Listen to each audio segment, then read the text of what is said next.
Kohachi Inugami, an occult detective from Tokyo, arrives in a rural village to investigate their rotting livestock corpses.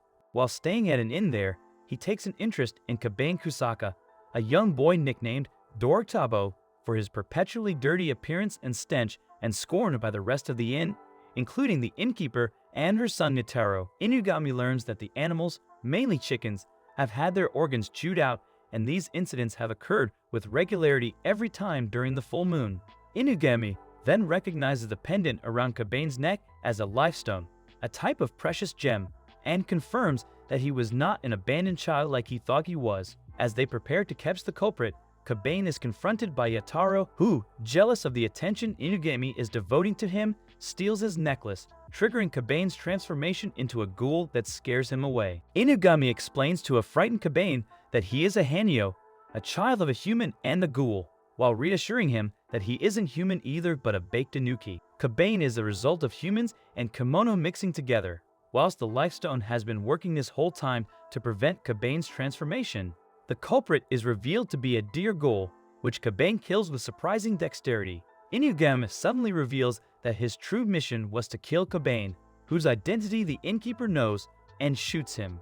Owing to being a ghoul, however, Kabane wakes up later to find himself in Tokyo and Inugami welcoming him to his detective agency. Inugami reintroduces himself as the Kemonoist, someone who takes care of issues arising between Kemono and humankind in order to maintain coexistence. Kabane is introduced to two other members of the Inugami Strangeness Consulting Agency, a brusque Hanyo boy named Shiki Tadamaru and a feminine boy named Akira. Like Kabane, they have Kemono blood flowing through them, with Shiki being the part Arachi and Akira being a Snow Kemono or Yukina descendant, a Yukinoko.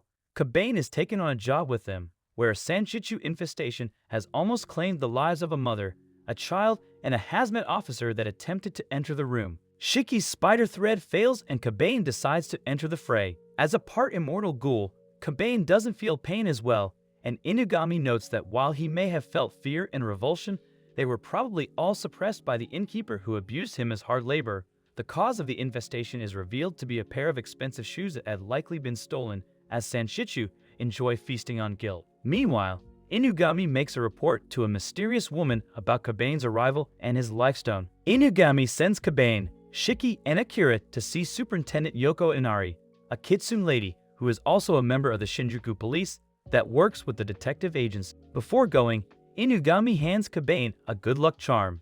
Guided by a kitsune girl named Kan, Kabane is brought to see Inari, who tricks him into handing over his lifestone.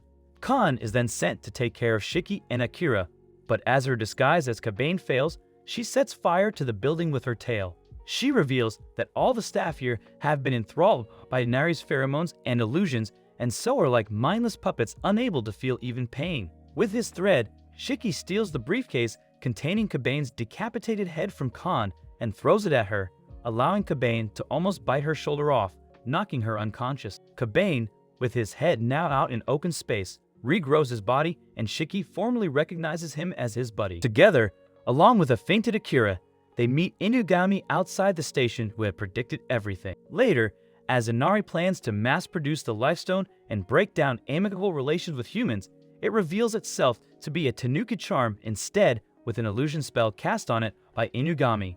In a rage, Inari kills her driver. After dinner, Kan barges into the agency's headquarters, intending on taking Kabane's head despite her hunger and her injuries, but Inugami subdues her. A human suddenly enters, bringing the smell of Kemono with him. Inugami ropes in Kan with their new mission, promising her Kabane's head as a reward. The man, Yoruno, has been possessed by a Nekomata after being seduced by her, and has resorted to collecting rats out of supposed love. Overhearing Akira's words that children are born out of love, Kabane decides to take on this mission as a first step to learning more about his parents. The Nekomata in question, Mao, who also works as a hostess in Kabukicho, has been turning customers like him into human-faced cats. Despite being shocked greatly, Yoruno has no attachment to his human life and agrees to become a cat and live with her. Inugami enchants an orange with an illusion spell to look like Kabane's head before handing it to Kan. Akira decides to pull his weight after watching Kabane's progress with work. He resolves to follow Inugami on a mission to the dirty Shibuya River, where workers building a dam there have been meeting unnatural deaths due to fraught Kemono. Down the tunnel where the river runs through, Akira tells Kabane how he came to Inugami searching for his twin brother after they left their nearly all-female village in Omori. As the frog Kemono attack, Akira unleashes a powerful burst of ice that freezes everything in the tunnel. Kabane is cleaning the office when someone drags him into a room. Akira, Shiki, and Inugami run to the room at the end of the hallway that Kabane is cleaning and see Kabane following the orders of a certain Mihai. Shiki aggressively tells Mihai not to treat Kabane like a slave. In response, Mihai suggests that if they beat him in arm wrestling, he will free Kabane. However, Shiki and Kabane lose every time. Inugami tells Akira and Shiki that Mihai is and has brute strength. At the park, Kabane encounters Khan. Khan reveals that Inari doesn't need Kabane's head anymore, and as soon as she brought Kabane's head to her, she saw another Kitsune serving her. Kabane offers Khan in a match. The two engage in a match and Khan loses. She cries over her loss and being weak. Back at the office, Inugami is shocked to see Mihai leave his room. Mihai reveals that his arm is broken by Kabane and will take 1 week to heal, hence he can't play games and decides to help Inugami in his work. Mihai accepts a job with no permission of Inugami. Akira and Kabane is seen arriving at the Bug Bite Electronics. Mihai leads and instructs them remotely. Shiki manages to enter the building with Mihai's Mihai Magnum as a companion. Shiki stumbles upon a room full of workers. Suddenly, a worker goes out of the room, crying out of desperation. While trying to leave, the worker is stopped by the manager Kaiva and lures the worker in an empty room. Yupong turning the lights on, the worker is attacked by and his brains were sucked by a Kananba. After a while, the worker stands up and goes to the worker room.